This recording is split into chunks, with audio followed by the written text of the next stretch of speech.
super interesting maps of the US that you need to see. Really interested to see what we're gonna have in this video. Before we do get into this, I appreciate if you guys can hit that subscribe button. And if you guys do want to help support me with making these videos, I do have a Patreon where I'm posting extra content. Link is in description. But yeah, let's jump into this to see what we got. Maps are the best. I keep repeating this in videos, but I really think it's true. I could look at almost any type of map for such a long time without getting tired of it. And the reason why is that when you look at a map, you're always learning. Regardless of what the map is about, it presents you with some type of data regarding the depicted territory. So in this video, we're going to do exactly that and use around 10 maps to learn some interesting pieces of information about the United States. I'm guessing this is going to be like different maps with like different stats and stuff then, right? There's an infinite amount of data maps we can use in a situation like this. I chose 10 that I came across on. Wait, what are these? Sales tax, forest area, house price. Oh, that'll be interesting. Oh, that'll be really interesting, actually. House prices. Oh, yeah, this is going to be good. Online, and that I found particularly interesting, allowing us to draw some specific conclusion from them. They are also unrelated to each other. A quick disclaimer, I got these maps off Reddit, Instagram, and other places online. Remember, there might be some inaccuracies. Right, if there's any inaccuracies, you guys can update me in the comment section. It'll be interesting. I'm really looking forward to the house prices ones because, like, if I'm going to be heading to America, hey, I need to know what's the best place for the best price, you know what I mean? Start with the two on the thumbnail. First, house prices. Looking at this map, we realize that houses seem to be much more expensive in the western part of the United States. Wait. 700k plus is the dark. Wait, this is California, right? Yo, 700k plus. Oh, why? I am moving to California, you mad?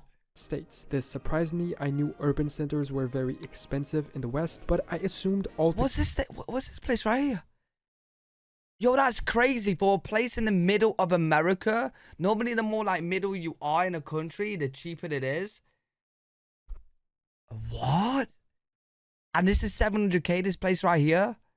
Oh my god. Together, the East Coast states had a higher cost of living. Wow. Apparently, this isn't exactly the case. California seems to be the most expensive state overall. Maybe only Connecticut rivals it. Although this map is divided by counties, which allows us to get a grasp of the different realities within the same state. Bro, that's mad. Especially interesting in the East Coast, in places like Florida, New York, Pennsylvania, or Virginia, where the vast majority of the state is much cheaper when compared to the main urban centers. Yeah, Florida is really expensive as well. Yo. The whole state of New York is much cheaper than the Manhattan area, known for its ridiculous housing prices, and the same happens, for instance, in Tennessee. I was surprised by some of the most expensive places. Honestly, I had no idea that Colorado was also expensive. Hawaii was more expected. An interesting map associated with this one is the next, which points out the salary you need to afford the average home in each state. This presents an interesting comparison with the previous map. Oh, yeah. California's crazy, bro. Yo, California is by far the most expensive place to live in America. Wait, yo, 100k? That's Colorado, right? What? Oh, this is crazy. Yo, you guys gotta let me know which states you guys are living in so I can, like, put it to the maps. Yo, California's blowing my mind. Yo, I'm never living in California. Never. Because it takes into account another important aspect in house purchases. Salaries. If in a given state prices are super cheap but the salaries are super low, then maybe they end up having a worse housing situation than a super expensive state that has medium high salaries. Colorado stands out again as one of the worst here, but none beat California. In 5 states, you need a salary of over $90,000 a year to purchase the average home. California, Colorado, New York, Hawaii, and Massachusetts. Washington, Oregon, and Utah are the next higher level. The best relation between house prices and salaries seems to be in Ohio and West Virginia, then Montana. What's the cheapest? WV. Is that Wyoming or? Montana, Idaho, and Nevada, along with Virginia, Connecticut, and Florida. Oh, no. West Virginia. That's West Virginia. This is Wyoming, WY. I'm learning. Bear with me, man. Which range between 70 and 80,000. Texas, Minnesota, Arizona, Alaska, North Carolina, Delaware, New Jersey, Vermont, and New Hampshire are in the halfway mark on the scale. Texas. DC's 138k? Average salary needed to afford the average home? What? Surprised me. I thought it would be higher up. And then in yellow and green, we have the places where lower salaries will be. Yeah, I thought New York would be at least second to California. Bro, that's mad. California's second, DC's first. Bro, this is mad. New York's fourth. Able to buy your house under the terms. New York's fifth because of MA. Oh, this is, yeah, that's crazy. Pointed out in the title of the map. Then we have the second map on the thumbnail, forest area. Okay. This map surprised me for two reasons. One, I always knew the US had a lot of desert, but I didn't expect this whole wide area in the middle to be so empty of forest. The high degree of vegetation in the west coast was expected, but it also surprised me the east coast areas are so densely full. This is the area of the US that's most inhabited, and usually more humans equals less nature. I'm glad to see this isn't the case. There are some conflicting maps.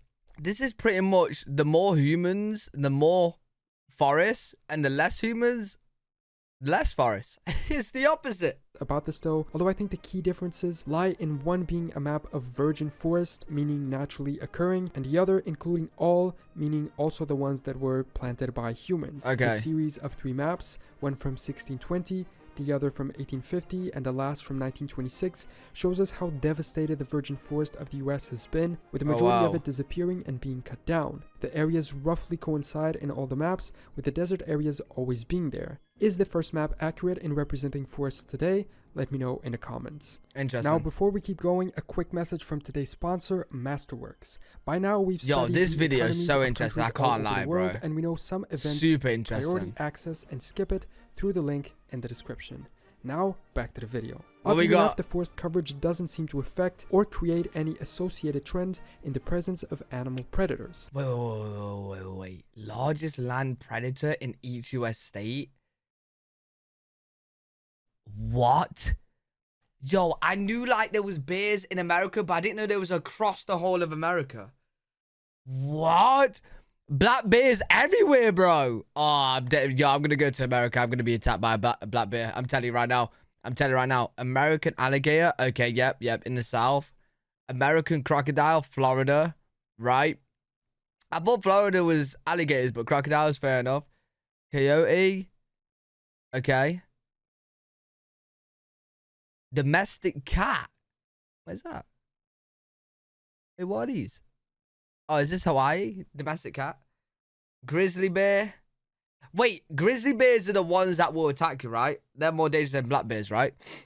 So here. Mountain lion. Huh? Polar bear.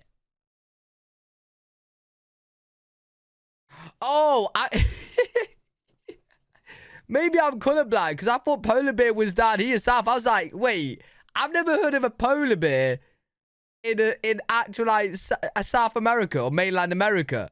It's in Alaska, right? Okay, polar bears are the crazy vicious ones. Yeah, I was tripping out, bro. Which is what this map shows us: the largest land predator by US state. Most of the South has the American alligator as the largest, while Florida has the American crocodile. Right. I, for one, didn't even know the US had crocodiles. I thought it was only alligators. Yeah, same. Assumed that only Florida and Louisiana had them. Most of the continental US have the black bear as their largest predator. It's important to point out this is the largest and not the most common or most dangerous. If you have the coyote, Nebraska the mountain lion, and three others the grizzly bear. In Alaska, it's the polar bear, and in Hawaii, it's the domestic cat, a very big threat. Yeah, I wonder if like how people in Alaska deal with polar bears. Like, do they see them much? Is it rare? Is it common?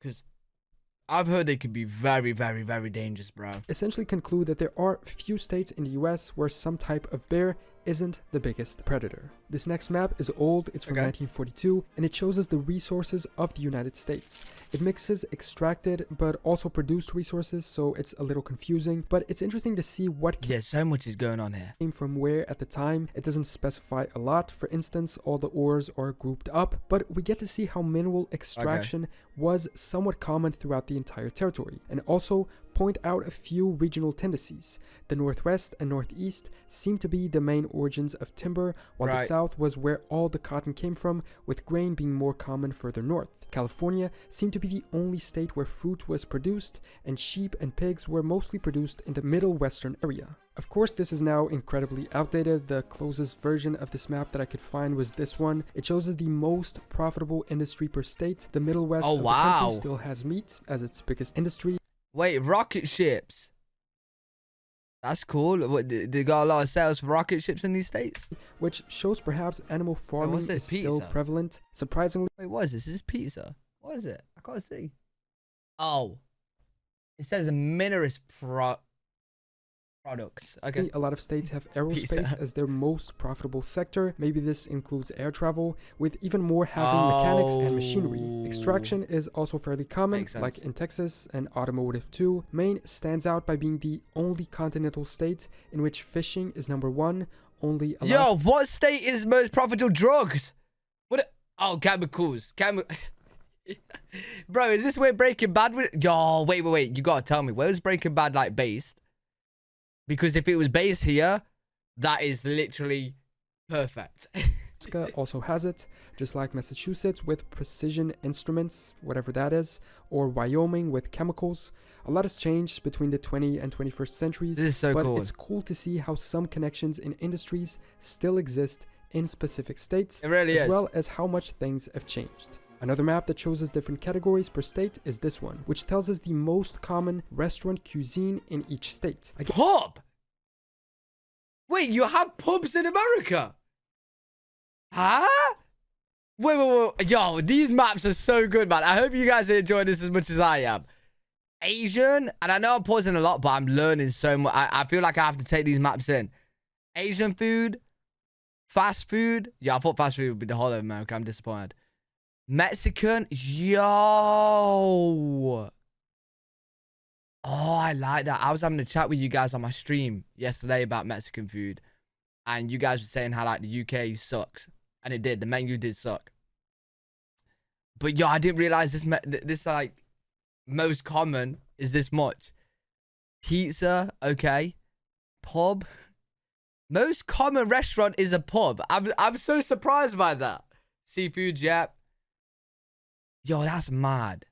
That is mad. Guess it takes wait, what's great? Oh, wait, seafood. Number of registered restaurants, categorizes them by type of food, and then shows us which is more common, if it is accurate. Mexican food seems to be the most common in the Southwest, while pizza is most common in the Northeast, although Italian in general is also big in New York and around it. Maine has seafood, makes sense if they fish so much, as does Louisiana. Asian is very common in Washington and Alaska, apparently, while a lot of northern states have pub. I'm not really sure what this means, maybe some English influence. And yeah, bro, I'm glad he's confused, because I'm confused. I didn't even realize like America had pubs. So the fact that like the North is dominated by pubs as most common, I'm very, very, very, very confused. You guys got to explain in the comment section. I don't know. Actually, do you know what you need to do? On Instagram, send me pictures of pubs in America. I bet they don't look like the UK ones. Hawaii has Hawaiian food as the most common. Oh, it's interesting to see how the presence of specific immigrant communities may impact the results in some states. The East Coast, having so many Italian heritage families, likely causes their choice of restaurants, as must be the case with Mexican ones in the South, closer to the border with Mexico. Fast food, however, does break this trend in a few states. These are places that sell food, and when you buy something, you have to pay a sales tax. That was a good transition, right? Oh, wait, there's states where it's 0%? Yeah, I'm moving there.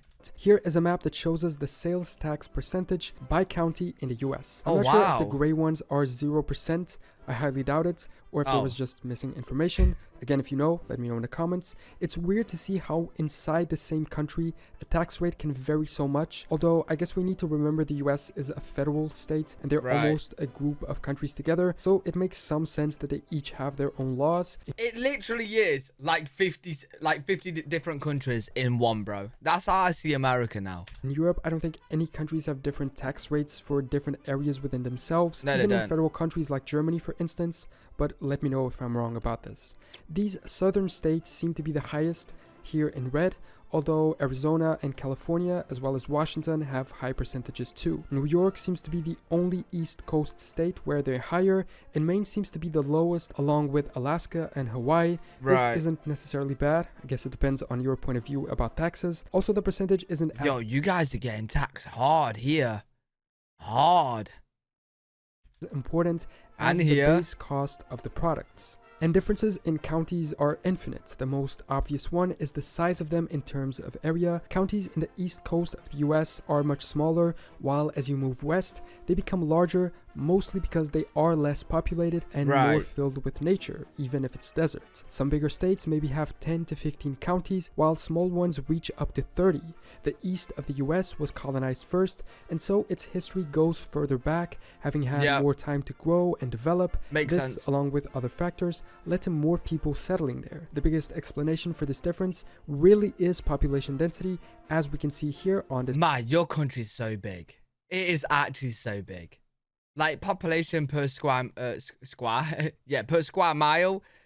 Yeah, look, like less than one. Yo, your country's massive. This other map, but there are some exceptions. This shows us how 144 counties have more population, over half of the country's total, than the remaining 2,998. Which really goes to show how concentrated the population is.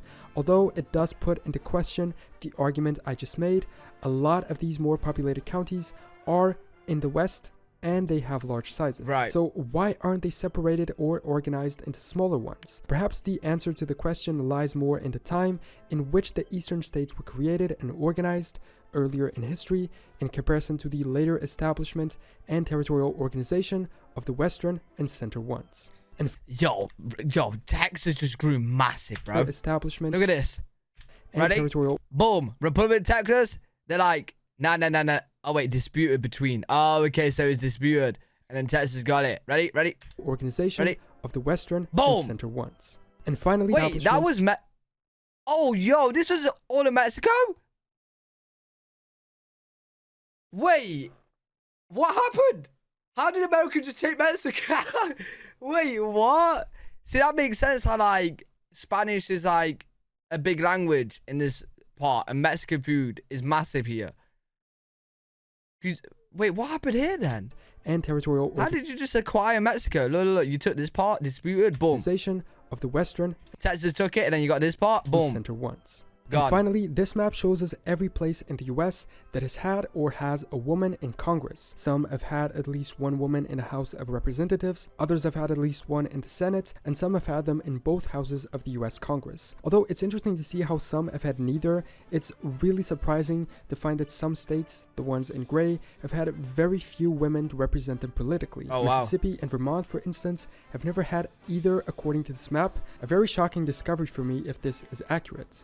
So, those are a few, in my opinion, super interesting maps that teach us some super interesting pieces of information and statistics about the United States. Did any of these surprise you? Let me know in the comments, along with... That was actually really good. You guys got to update me. Let me know if there's any information that was missed out or need correcting. But yeah, enjoyed that video a lot. Hopefully you guys enjoyed it as well. If you did, make sure you thumbs up, subscribe for more content. I'm live every single day on twitch.tv/L3WG. If you guys want to check me out over there. I honestly appreciate everyone is showing love to my Patreon page. Link is in the description. You guys are amazing. I'll see you on the next one. Peace.